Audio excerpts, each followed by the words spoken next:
ವಿಧಾನಸೌಧದಲ್ಲಿ ಲಕ್ಷಾಂತರ ರೂಪಾಯಿ ನಗದು ಚಿನ್ನ ಕಳ್ಳತನ ನಡೆದಿದೆ. ಪ್ರಭಾವಿ ಸಚಿವ ಭೈರತಿ ಸುರೇಶ್ ಕಚೇರಿಯಲ್ಲೇ ಕಳ್ಳತನ ಆಗಿರೋದು. ವಿಧಾನಸೌಧದಲ್ಲಿ ಲಕ್ಷಾಂತರ ರೂಪಾಯಿ ನಗದು ಚಿನ್ನ ಕದ್ದಿದ್ದಾರೆ.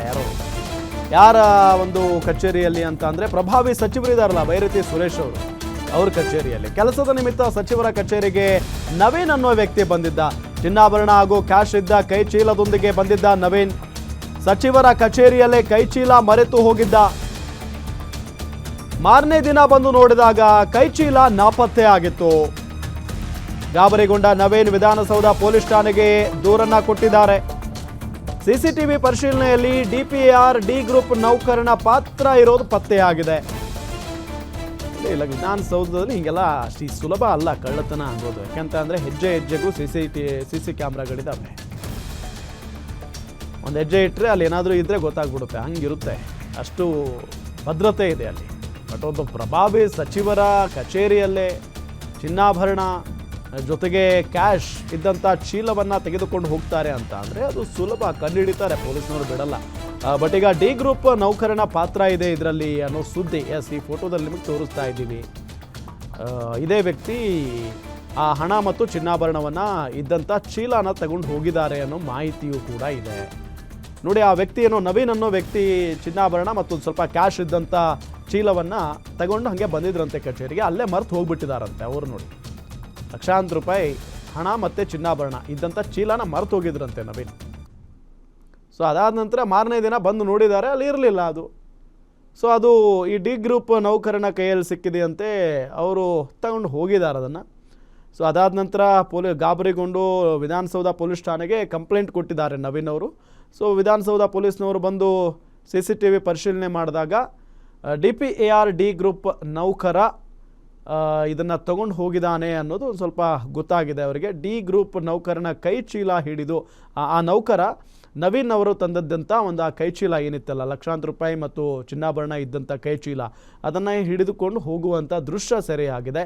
ವಿಧಾನಸೌಧ ಪೊಲೀಸರಿಂದ ಆರೋಪಿಯನ್ನು ಬಂಧಿಸಲಾಗಿದೆ. ಸೆಕ್ಯೂರಿಟಿ ಕಣ್ತಪ್ಪಿಸಿ ಸಚಿವರ ಕಚೇರಿಯನ್ನು ತಲುಪಿದ್ದು ಹೇಗೆ? ಬಂಗಾರದ ಕೈಚೀಲ ಅನ್ನೋದು ಕೂಡ ಈಗಿರುವಂಥ ಪ್ರಶ್ನೆನೇ. ಅಲ್ಲೆಲ್ಲ ಬಂಗಾರ ಹೋಗುತ್ತೆ, ದುಡ್ಡು ಹೋಗುತ್ತೆ ಅಂತ ಅಂದರೆ ಏನರ್ಥ? ಅದು ವಿಧಾನಸೌಧದಲ್ಲಿ ಅದನ್ನು ತಗೊಂಡು ಹೋಗಿರುವಂಥ ಉದ್ದೇಶ ಆದರೂ ಏನು? ಹೌದು, ಈಗ ಆರೋಪಿ ಏನಿದಾರಲ್ಲ ಅವರು ತಗೊಂಡು ಹೋಗಿರಬಹುದು, ಬಟ್ ವಿಧಾನಸೌಧದೊಳಗೆ ಇಷ್ಟೊಂದು ದೊಡ್ಡ ಅಮೌಂಟ್ ಹೋಗುತ್ತೆ, ಚಿನ್ನಾಭರಣ ಹೋಗುತ್ತೆ ಅಂತ ಅಂದರೆ ಅದಕ್ಕೆ ಕಾರಣ ಏನು? ಹೆಂಗೆ ತಲುಪ್ತದು? ಪರಿಶೀಲನೆ ನಡೆಸದೆ ಚಿನ್ನಾಭರಣ ಕ್ಯಾಶನ್ನು ಒಳಗಡೆ ಬಿಟ್ಟಿದ್ದಾರೆ ಸಿಬ್ಬಂದಿ. ಯಾಕಪ್ಪ ಹಾಗಾದರೆ? ಮೆಟಲ್ ಡಿಟೆಕ್ಟರ್ ತಪಾಸಣೆ ಕೇವಲ ನೆಪಕ್ಕೆ ಮಾತ್ರನಾ ಅದು? ಸುಮ್ಮನೆ ತೋರಿಕೆಗೆ ಮಾತ್ರನಾ ಅದು? ಇದೇ ವಿಚಾರಕ್ಕೆ ಸಂಬಂಧಪಟ್ಟಂತೆ ಡೀಟೇಲ್ಸ್ ಕೊಡ್ತಾರೆ ನಮ್ಮ political bureau head Maruti Pavagada ಸಂಪರ್ಕದಲ್ಲಿದ್ದಾರೆ. ಮಾರುತಿ ಪಾವಗಡ, ಒಂದು ಕಡೆ ಹೌದು ಕಳ್ಳತನ ಆಗಿದೆ, ಅದೆಲ್ಲ ಓಕೆ, ಬಟ್ ಇಷ್ಟೊಂದು ದೊಡ್ಡ ಮಟ್ಟದ ಅಮೌಂಟ್ ಜೊತೆಗೆ ಚಿನ್ನಾಭರಣವನ್ನು ವಿಧಾನಸೌಧದ ಒಳಗೆ ತೆಗೆದುಕೊಂಡು ಹೋಗೋದಕ್ಕೆ ಅವಕಾಶ ಇದೆಯಾ ಮೊದಲಿಗೆ? ಇಲ್ಲ ರಾಮ್, ಇದು ಆಗಿರೋದು ಏನು ಅಂತ ಹೇಳಿದ್ರೆ ಖಂಡಿತವಾಗಿ ಕೂಡ 350ರಿಂದ 400 ಗ್ರಾಮ್ ಚಿನ್ನ ತಂದಿರೋದು.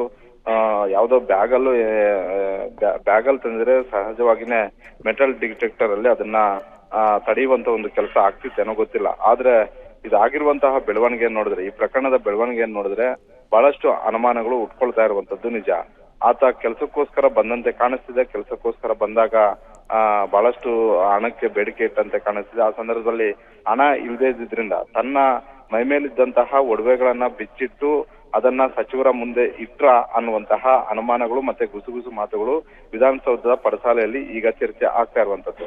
ಆತನೇ ಕೊಟ್ಟಿರುವಂತಹ ಒಂದು ದೂರಿನಲ್ಲಿ ನಾನು ಸಚಿವರ ಕೊಠಡಿಯಲ್ಲಿ 350 ಗ್ರಾಮ್ ಒಡವೆಗಳನ್ನ ಇಟ್ಟೋಗಿದ್ದೆ ಅನ್ನುವಂಥದ್ದನ್ನ ಹೇಳಿದ್ದಾರೆ. ಜೊತೆಗೆ ಅದಾದ ಬಳಿಕ ಕಂಪ್ಲೇಂಟ್ ದೂರು ದಾಖಲಾದ ಬಳಿಕ ವಿಧಾನಸೌಧ ಪೊಲೀಸರು ಸಚಿವರ ಕೊಠಡಿಗೆ ಬಂದು ಸಚಿವರ ಕೊಠಡಿಯ ಸಿಬ್ಬಂದಿಯನ್ನ ಬಂದು ಪರಿಶೀಲನೆ ಮಾಡಿದಾಗ, ತಪಾಸಣೆ ಮಾಡಿದಾಗ, ವಿಚಾರಣೆ ಮಾಡಿದಾಗ ಎಲ್ಲರೂ ಕೂಡ ಯಾರು ಕೂಡ ಅದನ್ನ ಒಪ್ಕೊಂಡಿಲ್ಲ. ಆದ್ರೆ ಅದಾದ ಬಳಿಕ ವಿಧಾನಸೌಧದಲ್ಲಿರುವಂತಹ ಸಚಿವರ ಕೊಠಡಿಯ ಮುಂದೆ ಇರುವಂತಹ CCTVಯನ್ನ ಪರಿಶೀಲನೆ ಮಾಡಿದಾಗ ಅದರಲ್ಲಿ ಒಬ್ಬ ನೌಕರ ಆ ಒಡವೆಗಳು ಇರುವಂತಹ ಬ್ಯಾಗ್ ಅನ್ನ ತೆಗೆದುಕೊಂಡು ಹೋಗಿದ್ದಾರೆ ಅನ್ನುವಂತಹ ಮಾಹಿತಿ ಈಗ ಪೊಲೀಸರಿಗೆ ಸಿಕ್ಕಿರುವಂತದ್ದು. ಈ ನೆಲೆಯಲ್ಲೇ ಆತನನ್ನ ಬಂಧಿಸಿದ್ದಾರೆ ಅನ್ನುವಂತ ಒಂದು ಮಾಹಿತಿ ಕೂಡ ಸಿಕ್ಕಿದೆ. ಆದ್ರೆ ಇಲ್ಲಿ ನಮಗೆ ಈಗ ಬರ್ತಿರುವಂತ ಒಂದು ಸಂಶಯ ಏನು ಅಂತ ಹೇಳಿದ್ರೆ, ಇಷ್ಟು ದಿನಗಳ ಕಾಲ ಏನು ಚರ್ಚೆ ಆಗ್ತಿತ್ತು ವಿಧಾನಸೌಧದಲ್ಲಿ ಕಾಸಿದ್ರೆ ಕೆಲಸ ಆಗುತ್ತೆ ಅನ್ನುವಂಥದ್ದು, ಈಗ ಒಡವೆ ಇದ್ರೂ ಕೂಡ ಕೆಲಸ ಆಗುತ್ತಾ ಅನ್ನುವಂತಹ ಅನುಮಾನಗಳು ಬರ್ತಾ ಇರುವಂತದ್ದು ನಿಜ. ಏಕಾಏಕಿ ಸಚಿವರ ಕೊಠಡಿಯಲ್ಲಿ ಸುಮಾರು 350 ಗ್ರಾಂ ಬಂಗಾರದ ಒಡವೆಗಳನ್ನ ತಂದು ಅಲ್ಲಿ ಇಟ್ಟೋಗಿದ್ರು ಅಂತ ಹೇಳಿದ್ರೆ, ಅಲ್ಲಿದ್ದಂತಹ ಸಿಬ್ಬಂದಿ ಏನ್ ಮಾಡ್ತಿತ್ತು, ಅಲ್ಲಿ ಸಚಿವರು ಇದ್ದಿದ್ದೇ ಆದ್ರೆ ಆ ಒಡವೆಗಳನ್ನ ಯಾಕೆ ಅಲ್ಲಿ ಇಟ್ಟು ಹೋಗಕ್ ಹೇಳಿದ್ರು.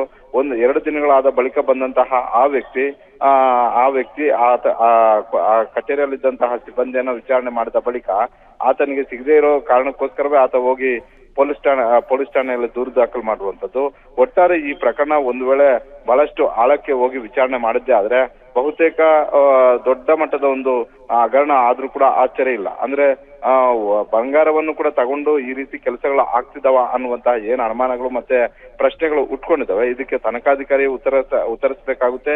ಯಾವ ಕಾರಣಕ್ಕೋಸ್ಕರ ಆತ ವಿಧಾನಸೌಧ ಸಚಿವರ ಕೊಠಡಿಯಲ್ಲಿ ಬಂಗಾರದ ಒಡವೆಗಳು ಇರುವಂತಹ ಬ್ಯಾಗ್ ಅನ್ನ ಇಟ್ಟೋದ, ಇಲ್ಲ ಆತ ಯಾವ್ದಾದ್ರು ಒಂದು ಕೆಲಸದ ಮೇಲೆ ಬಂದು ಆ ಒಡವೆಗಳನ್ನ ಇಟ್ಟು ಹೋಗಿದ್ನ, ಇದು ಉದ್ದೇಶ ಪೂರ್ವಕವಾಗಿ ಮಾಡಿರುವಂತದ್ದ, ಇಲ್ಲ ಕೆಲಸ ಮಾಡುವ ಸಲುವಾಗಿ ನನ್ನ ಹತ್ರ ಹಣ ಇಲ್ಲ ಅನ್ನುವಂತ ಒಂದು ಕಾರಣಕ್ಕೋಸ್ಕರ ಆ ಒಡವೆಗಳನ್ನ ಕೊಟ್ರ, ಇಂತ ಒಂದು ಪ್ರಶ್ನೆಗಳು ಉಟ್ಕೊಂಡಿದ್ದಾವೆ. ಹೀಗಾಗಿ ತನಿಖಾಧಿಕಾರಿ ಯಾವ ದಿಕ್ಕಿನಲ್ಲಿ ಸಾಕ್ತಾರೆ ಅನ್ನೋದ್ರ ಮೇಲೆ ಈ ಪ್ರಕರಣದ ದಿಕ್ಕು ಮತ್ತೆ ದೇಶ ಗೊತ್ತಾಗುತ್ತೆ ರಾಮ್.